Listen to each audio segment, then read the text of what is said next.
Ya estamos de vuelta en las 8:45 con nuestros compañeros de mesa. Estábamos hablando de delitos cibernéticos, así le llaman a esa gran cantidad de delitos que se cometen contra la dignidad, contra la honorabilidad, las cuentas, la información, muchas pertenencias de la gente que se pueden afectar a través del Internet. Por ejemplo, ¿qué haría usted si alguien divulga un video de su hijo menor de edad en una situación íntima, por ejemplo? O si alguien toma su fotografía, con Photoshop la modifica, le quita a usted la ropa y la divulga ofreciendo servicios que usted no tiene nada que ver con usted. ¿O qué haría si alguien usa su nombre y divulga información a través de un correo electrónico falso? Bueno, hay varias preguntas que uno se hace a partir de diversas situaciones, y de eso queremos conversar hoy con nuestro invitado, al que le presento ahora. Se llama Omar Barrios, él es abogado, él es catedrático en la universidad sobre derechos de las nuevas tecnologías. También tiene un libro editado en el 2007 sobre el derecho de la informática y sus aspectos fundamentales, y es abogado que lleva muchos de estos casos de los que él nos va a comentar hoy, y su experiencia de cómo se ajustan en el sistema de justicia guatemalteco. Muy buenas noches, Omar, la palabra es suya.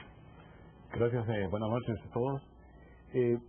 Tal y como presentaba Paola en esa introducción, hay muchos casos que se dan en Guatemala, muchos de ellos no llegan a las autoridades por desconocimiento de las personas, desconocimiento de los mismos derechos que tienen para denunciar o cómo procesar. Y adelantándome a una de las conclusiones, el problema grande, cómo ofrecer, admitir y valorar la prueba en toda esta materia. Creo que sería importante empezar con casos prácticos. Todos estamos enterados de los ataques a los sitios web que se efectuaron a muchas entidades del Estado, de muchas entidades privadas, conocido comúnmente como hackers o crackers. Para no entrar en tanta incidencia, nos limitaremos al ataque de sitio web, ya sea de negar un servicio, que sería uno de los daños que se realizan, o bien a extraer información. Lo delicado de esto es de que las autoridades siempre nos dicen ya desconectamos el servicio, etcétera, pero nunca nos proponen la auditoría informática. O sea, ¿qué fue lo que pasó? ¿Solo se dañó la imagen principal de la pantalla, del sitio, o realmente se extrajo información de estos entes? Porque son bases de datos públicas y privadas que tienen un valor enorme dentro del mercado, tanto lícito como ilícito. Entonces habría que tomar en cuenta este tipo de ataques como uno de los delitos que se pueden cometer y que entra en la categoría de la ciberdelincuencia. Otro de los casos más comunes, podríamos titularlo como los ataques en falsedades y estafas. El más famoso que he visto últimamente es el caso de los delitos denominados phishing, que es realmente pescar a la gente a través de correos electrónicos. El ejemplo es bien sencillo: envían un correo electrónico con todo un montaje bancario, ¿ya?, aclarando de que vamos a referirnos a bancos extranjeros para no entrar en ninguna incidencia de responsabilidad por alguna represión delictiva que podría tomarse con el delito de pánico financiero. Y le mandan el correo a las personas y les piden, bueno, tenemos que actualizar sus datos por un sistema de seguridad informática. La gente cae en la trampa, ingresa a esta falsa página web que tiene toda la imitación de un banco o un servicio financiero, ingresan su nombre de usuario, ingresan su clave. Reciben un mensaje de que no se pueden conectar en ese momento. Esa es la principal alerta. Pero usted ya entregó técnicamente su cuenta y su acceso. En esos momentos su cuenta va a empezar a ser vaciada. ¿Qué es lo que pasa aquí? La gente no denuncia por vergüenza, por temor, las entidades no capacitaron adecuadamente al usuario. No se trata tanto de buscar la responsabilidad, sino como me lo solicitaba Paola, ¿qué hay que hacer? Y lo primero que hay que hacer es denunciar. Cada hecho ilícito que no se denuncia, lo único que hacen es generar las posibilidades para que toda esta gente que se dedica a la ciberdelincuencia tenga más oportunidades. Y recordémonos que el perfil del ciberdelincuente es un perfil de persona preparada. No estamos hablando de alguien que solo cursó la primaria, estamos hablando de alguien que tiene conocimiento tecnológico, tiene las herramientas, tiene acceso a bases de datos y que es fácil rastrear. Porque en Internet, hay una frase que me gusta mucho: en Internet todo queda registrado. Los IP, el tráfico de datos se puede investigar, aunque aquí las autoridades pues tienen que estar con las herramientas mejor capacitadas para poder realizar este tipo de casos. Pero las personas tienen que tener presente que los bancos no les van a solicitar información vía Internet. O sea, hay que educar al usuario, como una de las conclusiones también anticipadas. Uno de los delitos más lamentables es la pornografía infantil, ¿no? A pesar de que hay muchas entidades ayudando a combatir todo esto, la pornografía tanto la pornografía en general como la pornografía infantil generan millones de ganancias. O sea, es un cómputo enorme. Guatemala ha sufrido parte de eso. Tenemos una red de banda ancha muy potente que conecta en Guatemala. Por lo tanto, tendemos a tener mucho tráfico de esta información. Entonces, es uno de los delitos, podría decirle a título personal, más lamentable que habría que combatir y que pues, se permite a través de las redes. Delitos contra el honor. Una clienta ejecutiva de una empresa de alto nivel despide a un trabajador. Este tiene acceso a la base de datos de ella interna, saca una fotografía, la edita y la ofrece como servidora de trabajo sexual en una de las páginas más comunes, mundoanuncios.com.gt, y en menos de una hora la planta telefónica de la entidad que ella representa tiene más de 80, 90 llamadas pidiéndoles sus servicios. Un daño a la imagen, un daño a la reputación. Se está haciendo mal uso de todas estas tecnologías. Recordemos que las tecnologías tampoco se trata de espantar a la gente o de preocuparlos, únicamente que tengan presente de que hay que saberlas utilizar, hay que capacitarse. Muchas gracias. ¿Empezamos con la discusión? A ver, yo arranco diciendo que hay que saberlas utilizar, por supuesto, pero hay que saberse proteger a la hora de utilizar todas estas tecnologías. Y me parece que lo más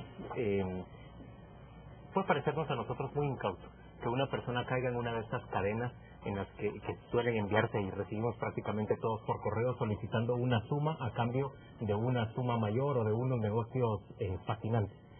Puede parecernos muy incauto, pero aparentemente mucha gente cae en esta clase de hechos.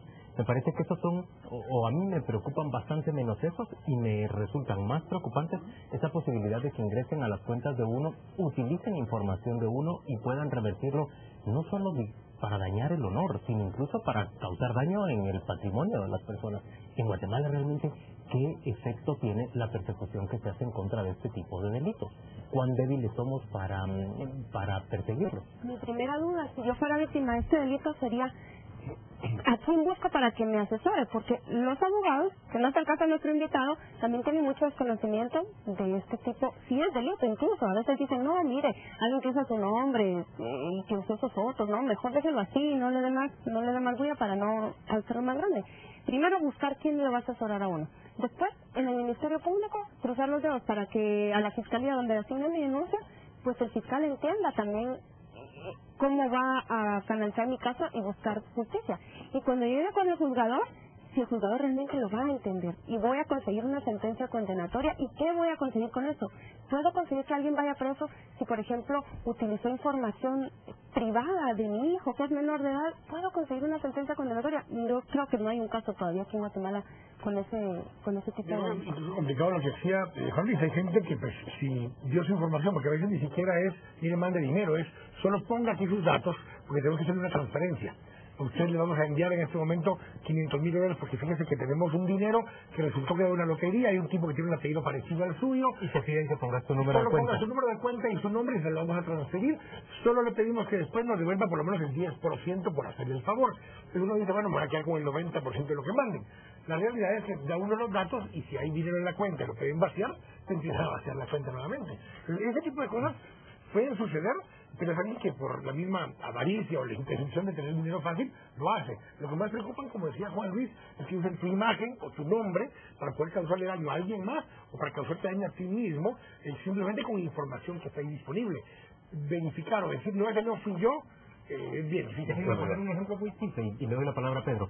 Ustedes han visto en los últimos meses cómo han circulado ciertos correos diciendo, este es un caso ficticio, Juan Luis Ponce, soy Juan Luis Ponce, estoy en Nueva York o estoy en Nepal, me robaron mi tarjeta, mándame una por transferencia. favor, mándenme unos $1,000 o $500 y empieza a circular entre los contactos que esa persona tiene en su correo.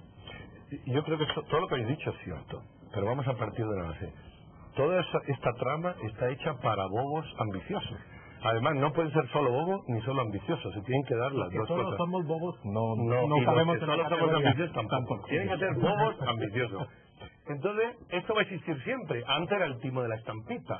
Te daban un papelito diciendo que era un billete de lotería premiado. Ahora te lo ponen en internet. Esto va a seguir. Mientras el hombre o el ser humano siga siendo bobo ambicioso, van a surgir. Entonces, aquí es la tecnología aplicada a esto. Sin embargo, yo creo que lejos de lo que el invitado decía, de que no hay que cundir el pánico, yo me atrevo a decir, un alto porcentaje de empresas con las que transamos todos los días de una seriedad enorme. Pero no es la seriedad, es la criptografía aplicada y las matemáticas aplicadas a claves y a fórmulas que de alguna manera ocultan los datos o hacen dificultad, con lo cual la mayor parte de este tipo de estafa yo creo que se da en el tema económico en lugares de poco fiar. Es decir, no son grandes bancos, puede ocurrir, pero yo no he visto grandes bancos que hayan quebrado por esto. Es decir, pero hay que invertir en tema de criptografía, o sea, son páginas de poco fiar. Y lo segundo, que sí me preocupa más que este tema, que creo que por ahora a mí no me preocupa mucho, sí es el tema del horno. Es decir, fotografías tuyas que puedan poner, o de tu familia, o de tus hijos, o estas manipulaciones que hablaban, páginas de sexo donde vas y te saturan. Eso sí es cierto. Pero aprendemos los usuarios realmente a encriptar nuestra información. Creo que las grandes empresas, como decías tú, sí lo hacen y por supuesto pagan grandes sumas para encriptar tu información. Facebook ahora que está planteándose el Facebook ahora es no permitir que descarguen tus fotografías, porque hoy por hoy pueden descargar fotografías casi de cualquier persona. Dejámosle la palabra a nuestro invitado para que él nos dé las conclusiones y que nos diga, bueno, hasta dónde hay un delito y qué se puede esperar de denuncias como las que usted nos sugería que hicieran. Claro, empezaría con lo que decía el doctor Juan Luis en cuanto a los datos personales. La verdad es bien importante porque la gente es muy descuidada por los datos personales, no valoran realmente lo que tienen ahí en información y realmente la tecnovigilancia ha venido teniendo un incremento enorme en el mal uso de las bases de datos. Llegamos a ciertos lugares, a las comúnmente llamadas palanqueras, donde tenemos que colocar nuestra licencia DPI, es escaneado, pero ¿quién controla en dónde quedan todas esas imágenes? Se puede construir una gran base de datos con esas... Y son datos que técnicamente pareciera voluntario que se dan, pero no hay ninguna aceptación expresa de los mismos. No tenemos ley de protección de datos. Y ese sería uno de los puntos muy relevantes, porque lo que es Internet y el ciberespacio ha generado nuevos derechos, o multiplicado, mejor dicho, el valor de esos derechos. Y la intimidad electrónica e informática es uno de ellos, el uso de nuestra imagen. Con lo que señalaba Paola referente a las sentencias, tenemos un gran antecedente de una empresa de telecomunicaciones móviles que hace 6 años consiguió la primera sentencia por uso de información. Sus trabajadores extraían los códigos de seguridad de las líneas telefónicas y nos cargaban a los usuarios cientos miles de valores telefónicos en consumo no hecho que ellos distribuían entre sus propias redes negras en este sentido. Entonces, hay una sentencia en uso de información, pero todavía es muy débil la administración de justicia. La semana pasada, en una audiencia en un tribunal de ramo penal, ofrezco como medio de prueba los casilleros electrónicos de un sujeto y la jueza me dice que no los admite por abundante. O sea, hay mucho desconocimiento de que tenemos una ley de comunicaciones y firmas electrónicas que establece que no se puede repudiar un medio de prueba por el simple hecho de ser electrónico. A la jueza le pareció que era demasiada información. Yo creo que la jueza, le podría decir como lo percibí, desconocimiento. O sea, ella escucha casillero electrónico, solicita orden para que pueda... No me lo pongas tan complicado, debe haber dicho. Y entonces no, eso está así para mí, entonces mejor no. Omar, muchas gracias por acompañarnos. Una pregunta de 10 segundos. Para denunciar, ¿qué debe uno saber? ¿Bajo qué delito denuncia? ¿Cuál es el bien jurídico que le han afectado? ¿Cuál es el bien jurídico que le han afectado? Y el honor, el patrimonio. Que sí se da bastante, Pedro, que sí se da muchísimo por las redes sociales. Calumnia, injuria, difamación. Deshonor, seguridad del Estado al atacar los sistemas informáticos, patrimonios. O sea, no importa que sea a través de una red, lo que importa es lo que me afecta. Solo hagan este equivalente. Todos los delitos que pasan en el mundo real pueden pasar en el mundo electrónico. Una estafa, yo la puedo estafar en vivo, la puedo estafar vía electrónica. Omar, muchas gracias por acompañarnos. Vamos a la pausa comercial y volvemos dentro de muy poco.